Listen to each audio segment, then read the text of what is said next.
In today's lesson, we're going to look at how to find the area of composite figures. And we'll start by working on this section right here. And one of the ways that we'll learn how to find the area of composite figures is by first decomposing them. And decomposing means to break down.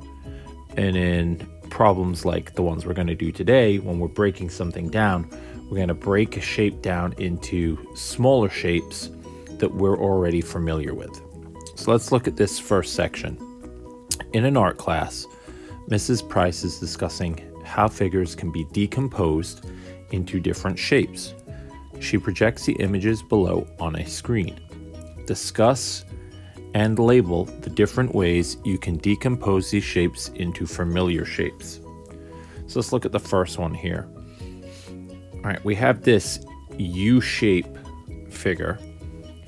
And, if we were to find the area of this, obviously we would need measurements on the side, but we don't have any measurements. And we don't have a formula to find the area of a U-shaped figure. So what we'd have to do here is break this down into shapes we already know. So one way we could do that is I could draw a line right here, right? And then I'm creating one rectangle. I could also draw a line right here, and now I have a second rectangle and a third rectangle. Right, so I've created 1, 2, 3 rectangles. That's one way I could have done it. I could have also drawn my line here if I wanted. And now I have 2 rectangles. Oops. 2 rectangles that are essentially the same. All right. This green rectangle is the same as the one on the left side. And then I have a second rectangle here. So I have 3 rectangles that way. Now there's no right or wrong way to do these. You want to decompose them into whatever way you think is most efficient. I didn't even have to do rectangles at all. I could have decomposed this into 3 trapezoids and then use the area of trapezoid to find the area of each one of those. Use the area formula for that. If I wanted to get silly, I could have made another shape like this. Now I have a triangle and a trapezoid. So I have 4 shapes. All right. Now the more shapes I make, the more complex this might get. So we want to keep it as efficient as possible. So for me, I would have just gone with something like this. All right, 3 rectangles, and 2 of them, this one here and this one here, they're exactly the same. And then we've got the third one here, which is a little smaller. All right, so that's how we would decompose that. Why don't you guys take a couple minutes and decompose these shapes into shapes you're familiar with, and then share with your group mates. So we'll pause the video here. Let's take about 3 to 5 minutes for you to decompose these, and then just compare with the people you're sitting with.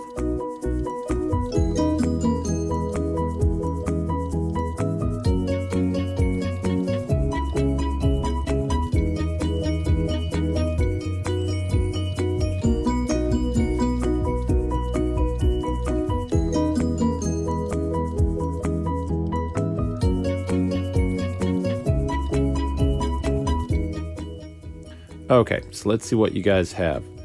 Remember, there's no right or wrong way to do this. There's many different ways you can decompose a shape. I'll show you what I thought of. So for this one, I would have decomposed that. So now I have a rectangle here and a triangle there. And I guess, I could have decomposed it like this. So now I have a trapezoid and then rectangles. So there's a rectangle, and there's another one. For the one on the right, I think I would have just drawn a line straight across, Now I have a trapezoid here and a rectangle there. Now, how many of you had something like what I had here? Or did anyone do something like this, where you have a trapezoid here and a rectangle there? Like I said, lots of different ways to do it. You want to pick whatever's going to be the most efficient way for you to do it. All right, so moving on to the notes. A composite figure is made up of 2 or more shapes. So that's important. It's got to be 2 or more shapes. We can find the area of a composite by decomposing the figure into familiar shapes. Then we're going to add or subtract the area of each shape. And you'll see what we mean by this in a second. Let's look at some examples. So, this first example, we have something that basically looks kind of like a house. This looks a little like a house, right? We've got the measurements. So from top to bottom, it's 12 feet. The base of the house is 9. And then from here to here is 8 feet. I like to add these little lines here, like this one. Just helps me visually see where that 8 feet is. You don't have to do that, but it helps me. So we're going to decompose this down into 2 shapes. So how would you guys decompose this? The way I see this, because I see it as a house, I think I naturally just want to draw a line straight across. So now I have a triangle on the top. So my first shape is a triangle. And then I have a rectangle on the bottom. All right, so let's fill in our formulas. We know that the formula for the area of a triangle is area equals 1/2 the base times the height. And the area of a rectangle is base times height. So we've got shape 1 is a triangle with an area of 1/2 the base times the height. Shape 2 is a rectangle where the area equals the base times the height. So let's fill in the values now. We're going to plug the values in. All right, for the triangle, well, the base of the triangle, which is this part here, is the same measurement as the base of the house. So the base of my triangle is 9 feet. Now you can see, look, I don't really have anything showing me the height, so we have to get that height from somewhere. Well, we know from the bottom of the house to the top is 12 feet. And we know from here to here is 8. So if this side's 8 and this side's 12, that means this must be another 4 feet. So sometimes we have to do a little bit of digging around to find those missing dimensions. But now we can plug it in. So area equals 1/2. The base is 9. The height is 4. And when we use our formula, we get an area of 18 feet squared. The rectangle's a little more straightforward. We have a base of 9 and a height of 8. So our area is 9 times 8, which gives us a total area of 72 feet squared. So we've got the area of each of the 2 shapes we decomposed from the larger one, but we want the total area. So our total area is going to be the 18 feet plus the 72 feet, right? It's the area of the triangle plus the area of the rectangle. When we add that together, we get 90 square feet.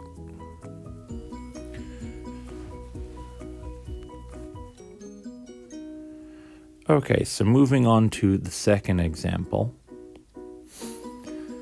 we're going to decompose this one into 2 shapes. So how do you guys see this? Where would you draw the lines?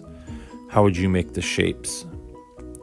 Personally, I would do this so that I'm creating a triangle and a rectangle again. That's how I think I see that. So I'm going to use a triangle and a rectangle.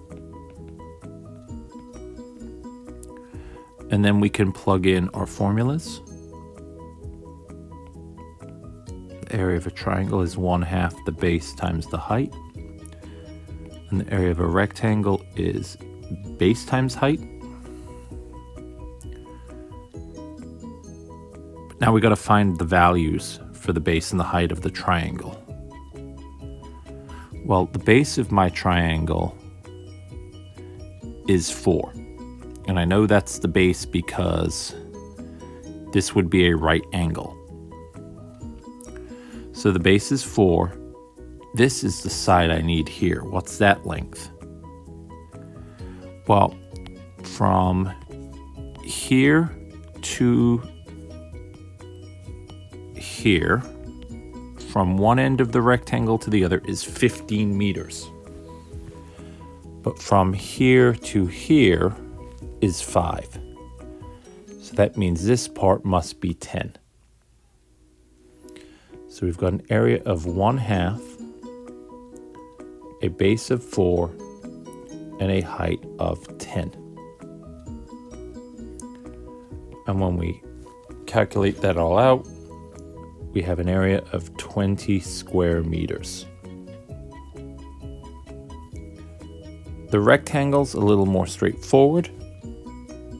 We've got a height of 6 and a base of 15.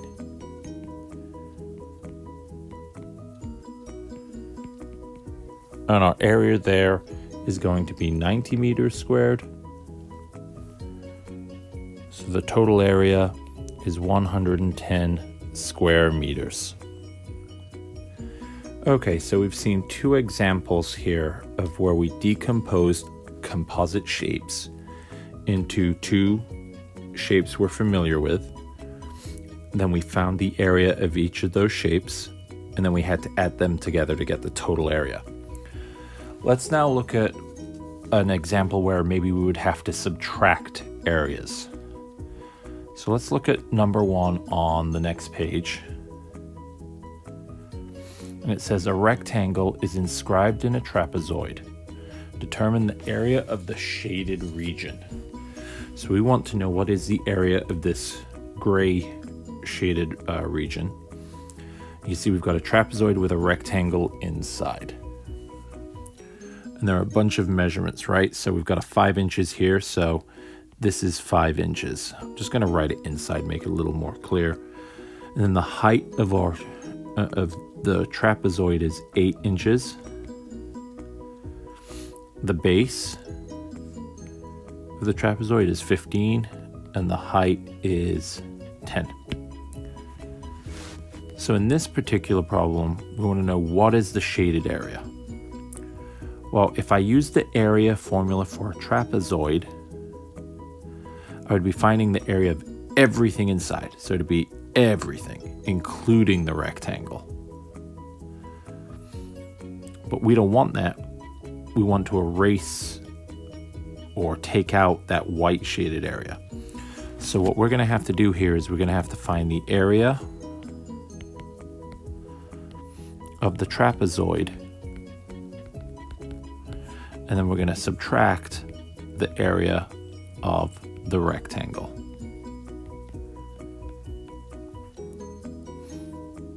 So let's go ahead and do that. Okay, so in our second example, we have a patio is being landscaped with trees and shrubs. How many square feet of landscaping will be around the patio? You can see here we have a bunch of stuff going on. There's a lot of measurements. We've got this section right here in orange. This is our patio. And then the white areas here with the word landscaping, that's where our trees and shrubs are. So we've got to come up with the area of the landscape section, the white areas. All right, so this problem does seem a little trickier. I think my plan here is I'm going to find the area of one of the landscape sections. So I'll shade it in green. I'm going to find the area of this. And then because there's two of them, there's two landscaped areas, I'll double it. So I'm going to focus on this shaded area here, the green and the orange. So the area of the bigger rectangle, I'll just highlight that. Let's do this like this. This rectangle here, we can find the total area of this, and then we can subtract the orange area, and that will give me the area of the landscaped region. So the area of the big rectangle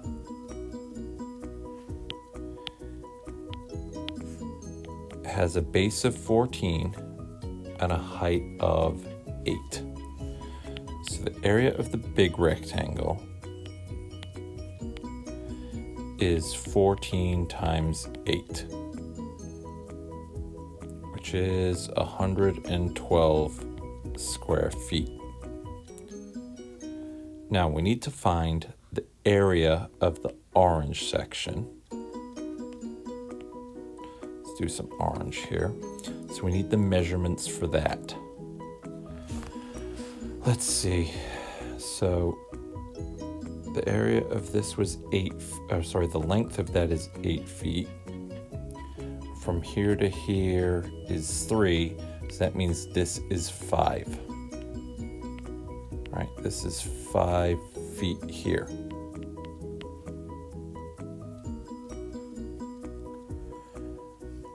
And then if the base of the larger rectangle is 14, and this is 3 feet, that means this is 11 feet. So the area of the patio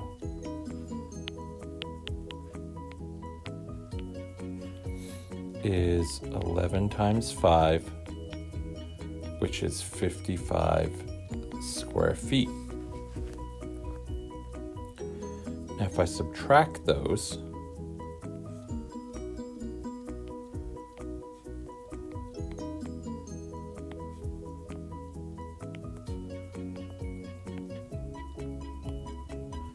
we get an area of 57 square feet. So the area of this landscape section is 57 square feet. However, we have two landscaped areas and they are identical.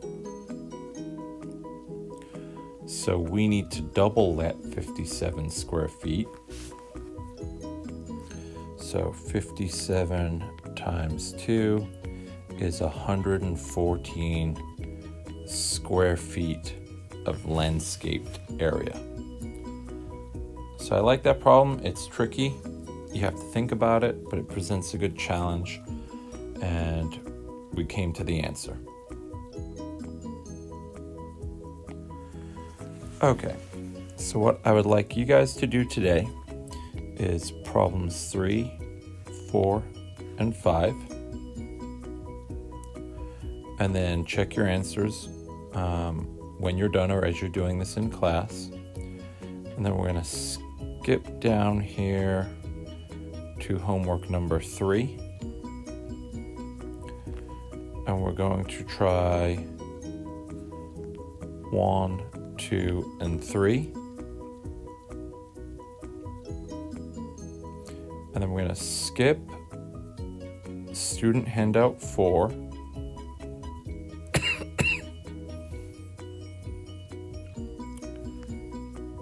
And try homework 4.